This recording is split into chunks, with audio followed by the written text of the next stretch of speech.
ওই এরকম ভুট হয়ে পড়েছিল। হ্যাঁ, পুতুলের মতন একটা ভাসছে, ভুট হয়ে রয়েছে। হ্যাঁ, ঠিক এই জায়গাটা। হ্যাঁ, এবার তারপরে এগোয়ে দেখি যে না, তুলোর পুতুল না, একটা বাচ্চা মতন দেখা যাচ্ছে। একদম সদ্যজাত শিশু, একদম নালা থেকে উদ্ধার হয়েছে সদ্যজাত শিশুর মৃতদেহ।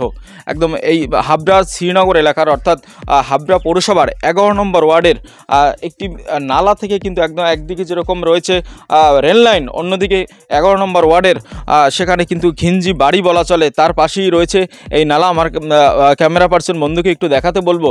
এই নালা থেকেই কিন্তু একদম সদ্যজাত শিশু ভেসে উঠেছিল, একদম সদ্যজাত বাচ্চা যে এই যে নালা থেকে উদ্ধার হয়েছে, তার মৃতদেহ উদ্ধার হয়েছে, প্রায় 4-5 দিন বয়স, পচাগলা দেহ অবস্থায় উদ্ধার হয়েছে।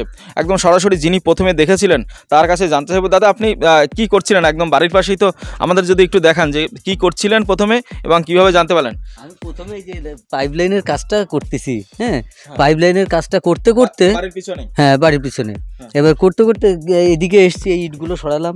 এখানে ইট ছিল, ইটগুলো সরিয়ে তারপরে এদিকে দেখি ওই একটা এখানে একটা পুতুল মতন ভাসছে। এই জায়গাটা, হ্যাঁ, পুতুল মতন ভাসছে, পুতুলের মতন একটা ভাসছে, ভুট হয়ে রয়েছে। হ্যাঁ, ওই তুলোর যে পুতুলগুলো পাওয়া যায়, আমি ভাবছি ওই তুলোর পুতুল। এই জায়গাটা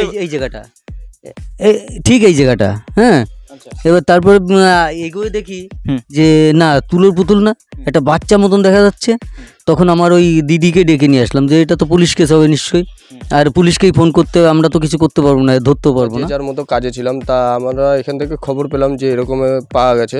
তা আমরা প্রথমে সবাই ভেবেছিলাম হয়তো ওটা পুতুল হতে পারে, উনি হয়তো ভুল দেখে। এসে দেখলাম বা শুনলাম যে না, ওটা একটা সদ্যজাত একটা ছেলে বাচ্চা, মানে 2-4 দিন হয়তো বয়স হবে। মানে শিশুটা কি ছেলে না মেয়ে? শিশুটি হচ্ছে ছেলে। প্রথমে কি পুতুল ভেবেছিলেন আপনারা? হ্যাঁ, আমরা প্রথমে পুতুলই ভেবেছিলাম যে পুতুলই হবে, এখানে কোথা থেকে আসবে।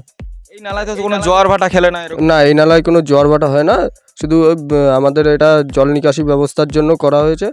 ঠিক ওই কচুরিপানার একটু এই পাশে ওইখানে ওই এরকম ভুট হয়ে পড়েছিল। হ্যাঁ, আমাদের এই রাজুদা, ওই রাজু ঘোষ, ওই রাজুদাটা ওদের ছেলে পেলে সবাই এসছে, মানে প্রচুর লোক জড়ো হয়ে গেছে আমি এইটুক সময়ের মধ্যে। তারপর কি পুলিশ এসে উদ্ধার করে নিয়ে গেল? তারপরে পুলিশ আসলো, পুলিশ এসে উদ্ধার করে নিয়ে গেল। একদম জলাশয় থেকে পচা একদম আবর্জনা, এখানে সেই জলাশয় থেকে শিশুর উদ্ধার, এবং আপনি প্রথম দেখেছিলেন এবং প্রথম দেখে পুতুল ভেবেছিলেন। হ্যাঁ, আমি কি পুতুল ভেবেছি। কি বলবেন এই ঘটনায়? কি বলবো, এ তো আমাদের এলাকার হবে না, এটা অন্য কেউ ফেলেছে হয়তো। একদিকে রয়েছে রেল লাইন রয়েছে, একদিকে আপনাদের 11 নম্বর ওয়ার্ড, 11 নম্বর ওয়ার্ড ঘিঞ্জি এলাকা, জনবসতি। সেখানে কি আপনারা? জনবসতি মোটামুটি এইখানে হয় ওই পার থেকে কেউ ফেলেছে, না হলে আমাদের এই দিক থেকে কেউ ফেলেছে, বুঝলেন, এই দিক দিয়ে এসছে। আর এদিকে কোনো প্রথমে পুতুলই ভেবেছিলেন সকলে? প্রথমে সবাই পুতুল ভেবেছে, যে আসতে সেই বলে ও তো পুতুল। তারপরে ভালো করে লক্ষ্য করে দেখার পরে দেখা গেল যে এটা বাচ্চার মরা দেহ, বাচ্চার দেহ, একদম সদ্যজাত বাচ্চা। কি নাম আপনার? আমার নাম সুনীল পাল। একদমই সুনীল পাল, যিনি এই সদ্যজাত বাচ্চা কিন্তু প্রথমে দেখতে পেয়েছিলেন, তবে সকলে কিন্তু পুতুল ভেবেছিল। এবং কি এই সুনীল পাল তিনি কিন্তু যাদের আশেপাশে সবাইকে ডেকেছেন, তারাও এসে কিন্তু বলেছেন এটি একটি পুতুল। পরবর্তীতে ভালো করে দেখা এবং কিছুটা হলেও দুর্গন্ধ, তা থেকেই অনুমান করা যায় যে এখানে সদ্যজাত কোনো শিশুর মৃতদেহ।